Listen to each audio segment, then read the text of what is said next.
Okay, 1997 winning over the 1994 ERLN LVP. Armenians again staying on top ng ating Group B standings. Shout out. I think standings nyo 8-1 o 9-1. 9-1. Number 1 pa rin sila. 9 straight wins na kayo. Ating best player, Mr. Time check! Yes. Raul Tanhoco. 10 points, 7 rebounds, and 3 assists. Plus 4. Thank you. Plus 4, Paul.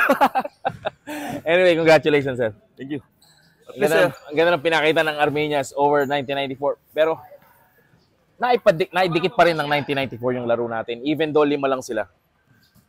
Kahit halos sumuko na lang sila sa depensa ng fourth quarter. Pero, yung 12-point lead, nag-apat na lang yun. Muntik pang mahabol. So, yung masyado nang malaki yung lamang nitong Armenians, kinapos talaga sa hangin nitong 1994. So, ano masasabi niyo sa laro niyo, sir? Ayun, teamwork pa rin yung gumana sa amin, yung pasa-pasa, salamat sa mga batch 97, Armenians.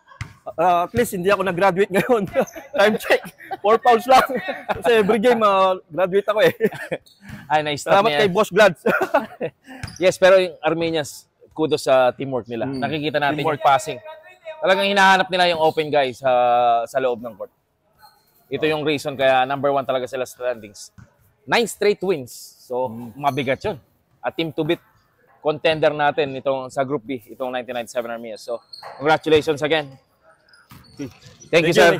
See you again next week. Next game natin. Nag-graduate. Shoutout, sir. Shoutout mga Pat Farm Family at saka yung batch 97. Team Armenians.